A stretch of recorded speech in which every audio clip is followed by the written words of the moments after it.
Hello, ഇന്ന് നമുക്ക് എൻ്റെ ക്രോഷ്യ ബിസിനസ് എങ്ങനെ പോകുന്നു, പിന്നെ അതുപോലെ ഞാൻ ഇപ്പോൾ കറൻറ്റ്ലി ചെയ്തുകൊണ്ടിരിക്കുന്ന ക്രോഷ്യ വർക്ക് ഞാൻ ലാസ്റ്റ് ഇതിൽ കാണിക്കുന്നുണ്ട്. അതിൻ്റെ ഡീറ്റെയിൽസും പറഞ്ഞുതരാം കേട്ടോ.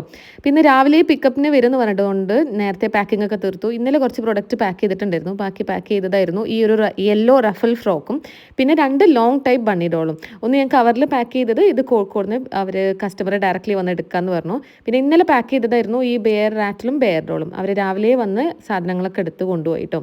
പിന്നെ ഇപ്പം ചെയ്തുകൊണ്ടിരിക്കുന്ന ഒരു വർക്കാണ് ഈ ഒരു ബാഗ്, ഓഫ് വൈറ്റ് യാണോണ്ട് ചെയ്യുന്ന ബാഗാണ്. ഇതൊരു ബ്രെയ്ഡഡ് യാണാണ് കേട്ടോ. ഭയങ്കര ഈസി അല്ല ചെയ്യാൻ, കുറച്ച് പണിയാണ്. പക്ഷേ ചെയ്ത് കഴിഞ്ഞാൽ അത്യാവശ്യം നല്ലോണം ലാസ്റ്റ് ചെയ്യുന്ന ഒരു ബാഗും കൂടിയാണ് കേട്ടോ അത്. കുറച്ച് സ്റ്റേഡി ആയിട്ട് ബാഗ് നിൽക്കണമെന്നുണ്ടെങ്കിൽ ഈ ഒരു യാണ് നിങ്ങൾക്ക് യൂസ് ചെയ്യാം. അപ്പം ഞാൻ ഇവിടെ കെട്ടിട്ടത് ഒരു യാണ് തീർന്നു പോയി, അടുത്ത യാണ് അറ്റാച്ച് ചെയ്തിട്ടുണ്ട്.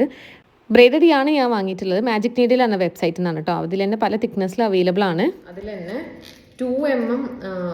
2mm തിക്നെസ് വരുന്ന ഒരു ബ്രെയ്ഡഡ് യാണാണ്. 2mm 3mm 4mm ഒക്കെ അതിലുണ്ട് തോന്നുന്നുണ്ട്. പക്ഷേ ബാഗ് ചെയ്യാൻ ഞാൻ യൂസ് ചെയ്യുന്നതും ഇതുപോലെ അതിൽ ഏറ്റവും കട്ടി കുറഞ്ഞ 2mm ആണ് കേട്ടോ. അപ്പോൾ അതിൽ 5.5mm ക്രോഷ്യ ഹുക്ക് യൂസ് ചെയ്യാം കേട്ടോ.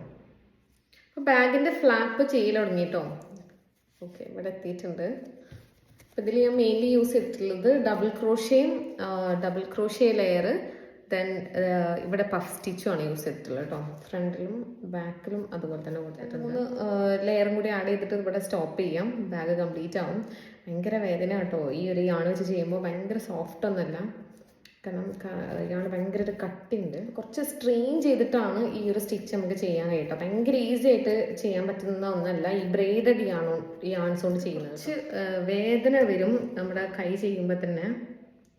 പിടിച്ച് കഴിഞ്ഞാൽ കൈ, പിന്നെ ഹുക്കിൻ്റെ അറ്റം തട്ടുന്ന ഭാഗമൊക്കെ നല്ല വേദന ആയിരിക്കും.